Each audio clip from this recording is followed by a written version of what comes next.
The summer of 1969 was a season of monumental headlines.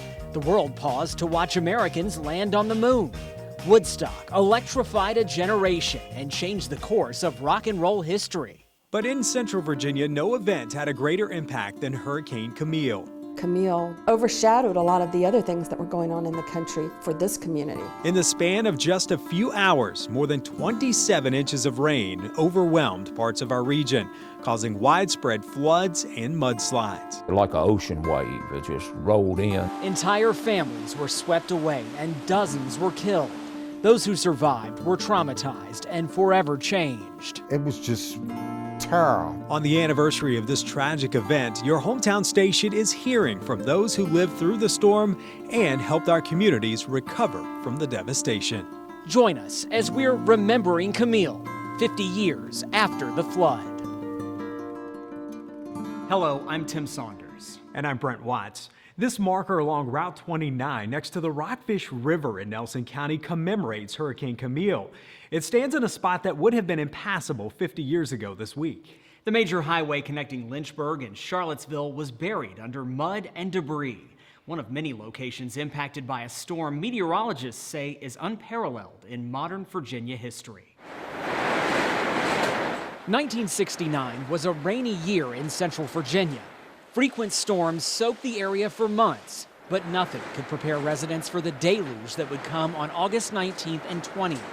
In the overnight hours, while many were sleeping, the tropical system known as Camille barreled across the Blue Ridge Mountains. Camille was a Category 5 hurricane when it made landfall in Mississippi, causing millions of dollars worth of damage and claiming lives long before it reached the Old Dominion. Because the storm was expected to break up over land, few in Virginia were prepared for the floods to come.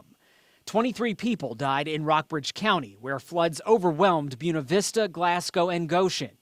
No community was hit harder than Nelson County, where an estimated 27 inches of rain fell in less than 8 hours. When the water receded, 125 people were dead. 33 were never found. 8 could not be identified. Some of the worst flooding and mudslides occurred in a village known as Massey's Mill. Roughly 40 homes would have been in the community back in 1969. Many of those homes washed away during Camille. This one is still standing, but the family who lived there in 1969 was not as fortunate. The Tye River usually flows at a peaceful trickle through Massey's Mill. We used to hang out here all the time. Warren Rain says the Tye brought he and his brother Carl a great amount of joy. As children, they loved swimming and fishing in the river. Their home place sat just above the water's peaceful banks. It was such a good part of our life, but we never realized that it could be that dangerous. Their view of the Tye changed forever in 1969. Carl kept a diary that year. March the 31st, 1969, Warren and I went fishing this afternoon at the river, and he caught a brook trout. It was a time of innocence, evidenced by this photograph of the Rains having a picnic. Carl is sitting on the table in the top left. Warren is on the far right. That outing at Humpback Rocks along the Blue Ridge Parkway happened August 10th, 1969. It was the last time the Rains would ever be together as a family. Went from a childhood to adulthood, pretty much so, in one night. That night was August 20th. A phone call woke them up around 2 a.m. In our mother and father's bedroom, he had a phone by his bed, and we were all upstairs, the family. We get up and run to the bedroom. Who's calling at 2 o'clock in the morning? It was a neighbor calling to warn them that their small community was filling up with water. Heavy rain had been falling for hours, and the Tye River was out of its banks. We could look out the window, and we could see people were leaving Massey's Mill, and we could actually see that the water maybe around our home was maybe, 6, 8 inches deep. They decided to leave, piling into their 68 Ford Ranch station wagon similar to this one. We'd backed out of the driveway and just passed the house when the motor flooded out. By that time, Route 56, which ran in front of their house, was under about a foot of water.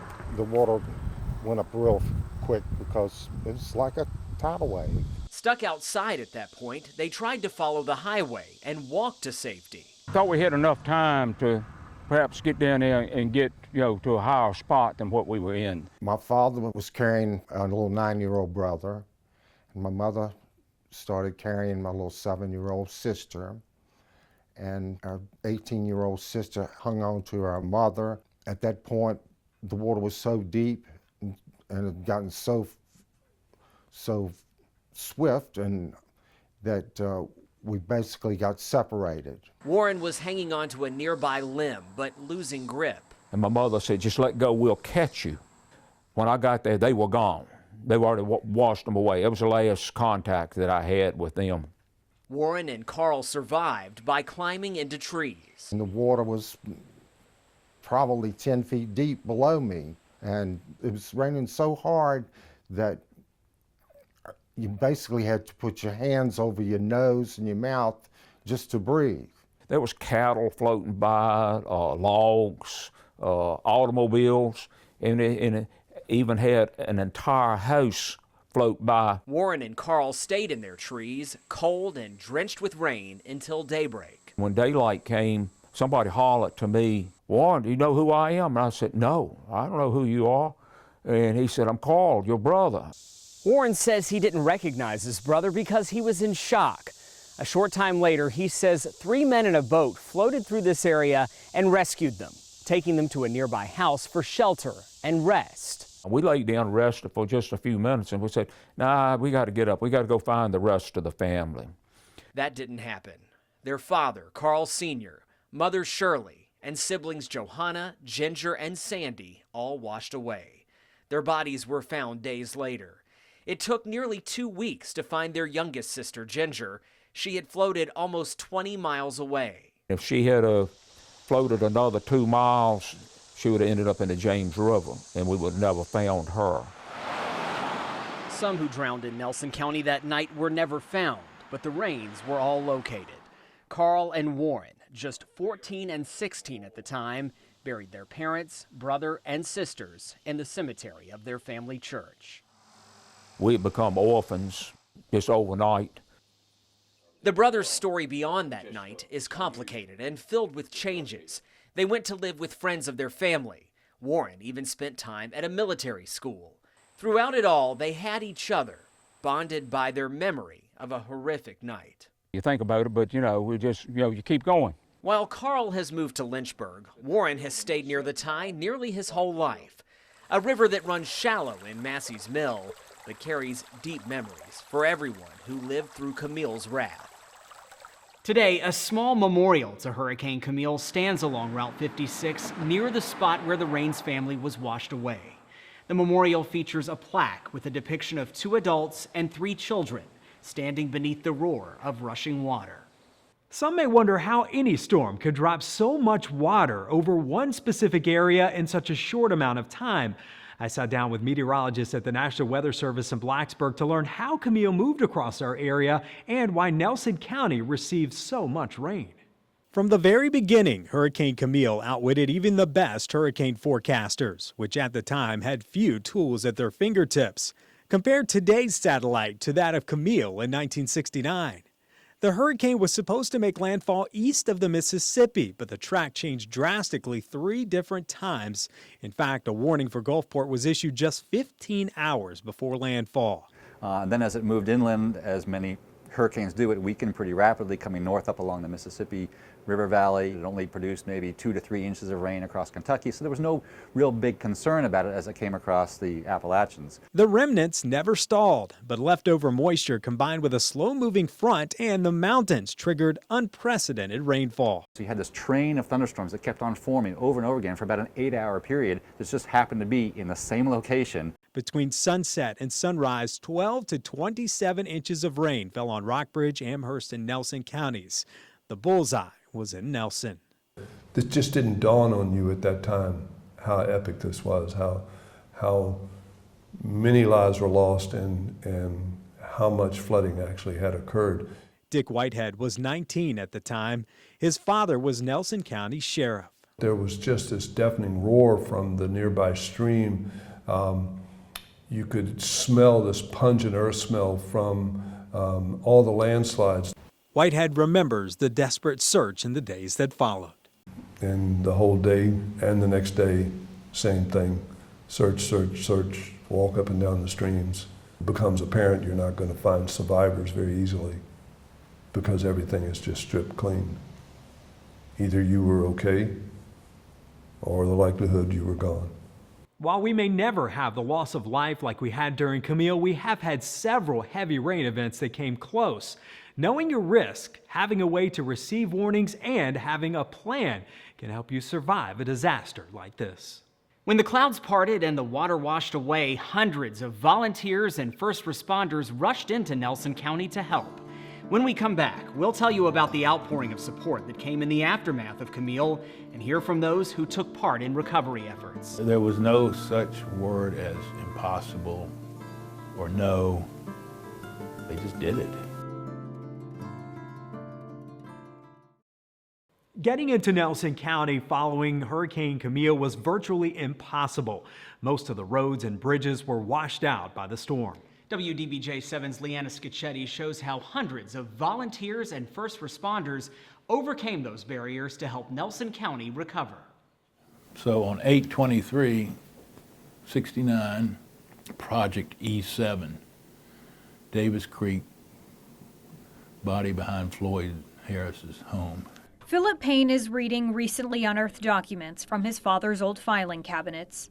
One body 1 mile below Warren or 5 miles below Howardsville. Detailed notes taken 50 years ago when incessant rain descended upon Nelson County. We all lost track of time. The days became first day, second day, third day. These little notes make up the narrative of what happened when Hurricane Camille hit on a day that began like any other day. That evening, August 19th, that's where I was, football practice.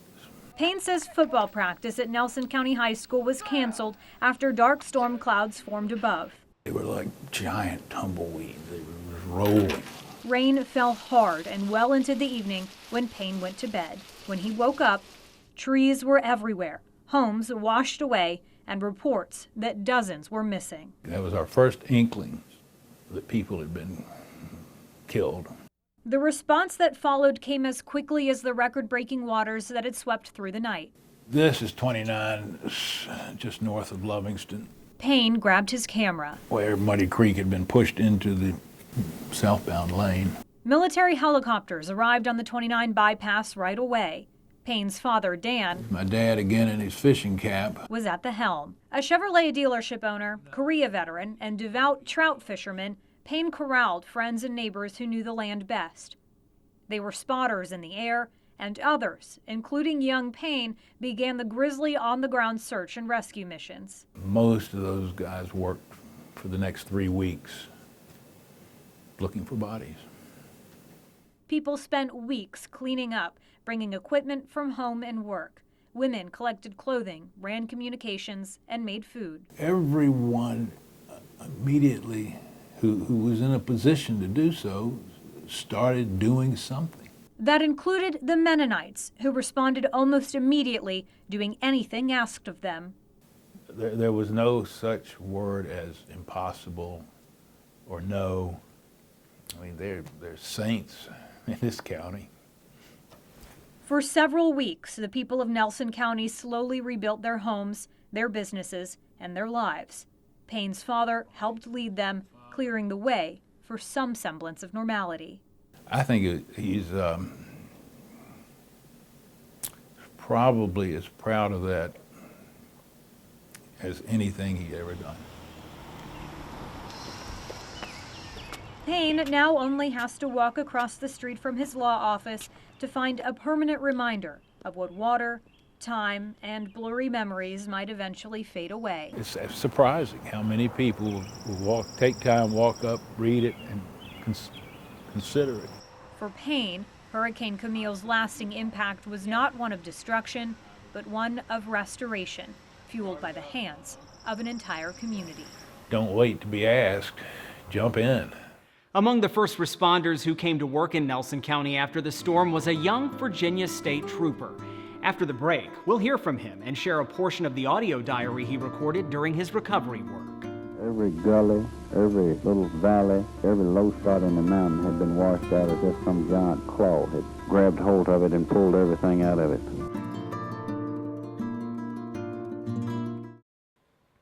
Ed Tinsley saw the devastation of Hurricane Camille firsthand as a young Virginia state trooper. When he came to work in Nelson County immediately after the storm, he documented his work in vivid detail with an audio diary. WDBJ-7's Siobhan McGurl shows us how Tinsley's recordings are helping educate others on the Camille story. I shall begin this report, which I will name Portrait of Disaster. This is a story Which began for me on August 20th, 1969. that dates back 50 years, but one that time cannot erase. I realized that we had something very big going on. A young state trooper made sure of that. His older self is thankful. One day you'll die and everybody is all gone. If you don't share it, then it can't live on the whatever it might be. The year was 1969. Ed Tinsley was 32. 27 inches of water had just been dumped on Nelson County overnight. It did not take long for Tinsley to realize this was an event that needed to be documented. Get my old reel-to-reel tape recorder, the big ones with the reels on it, and cut it on, pick the mic up, and you got it. Tinsley worked for 27 days. Friday, August the 22nd, Monday, August the 25th, Tuesday, September the 2nd. Making 12 audio diary entries, recording washed out roads, houses destroyed, sights Tinsley struggled to take in. Every gully, every little valley, every place, every low spot in the mountain had been washed out as if some giant claw had grabbed hold of it and pulled everything out of it. This was washed all the way down to solid rock, everything gone. His job was to make rescues where he could, evacuate survivors, and recover the dead. A number 50 dead, 62 dead, 71 identified dead. that continued to rise. I get emotional sometimes thinking about some of the things that went on at the time, but one of the things that you adapt yourself to, and you have to really to do your job, is you operate 100%. In some respects, this was a stress reliever, putting down what happened that day, recording it down, not just keeping it all up here. In all of this tragedy, The recordings are raw and unprovoked. In one entry, he reflects on the countless people still missing, some to this day. He spoke of their loved ones who wanted to bury them with a monument to mark their bodies. Tinsley sees the mountains as that monument. so my feeling is if part of my family was buried under this mass of trees and dirt, I feel like they would have been buried good and a monument erected, which would be much better than anything I could do. The thought I have in mind as we end the 7th day. I just recited in my mind, I recited there what I had in my mind as to what was going on. I was thinking it, and a lot of times I think that's where we make a mistake. We might think a lot of different things, important things, we don't say it. He would stop recording September 5th. The official death count would rise to 125. Nelson County would return to a new normal. But Tinsley would never forget. He would make sure people. If I record this now and tell it later, it'll never be as great as what it has been by looking at it. Always remember. I'm making this recording day by day just to keep a running record of what goes on in my portrait of a disaster. In Nelson County, Siobhan McGurl, WDBJ-7. Remembering Camille with a song. Though a number were lost, many more had been saved. One local musician's tribute to the people who were impacted by the storm when we come back. And help poured in from all over the land.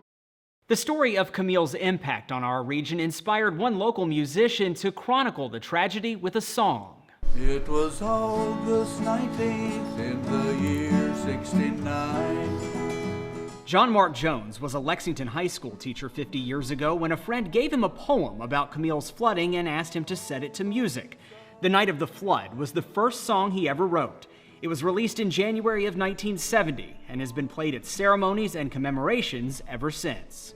It was the theme song for the flood wall that was built in Buena Vista, and it was played at, and the young folks sang along with my recording, and it was played at the groundbreaking and then played again at the dedication of the flood wall. Jones will sing his song again this year at a Camille commemoration event at Perry McClure High School.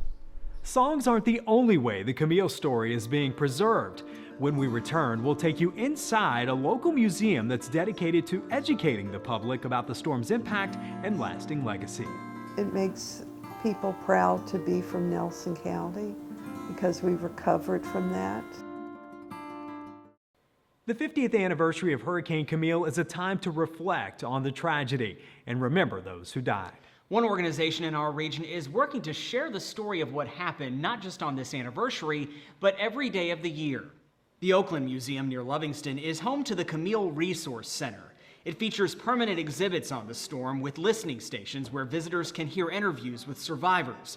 The center also hosts a database with hundreds of photos, newspaper articles, and other artifacts related to Camille. Eventually, no one will be left who remembers it.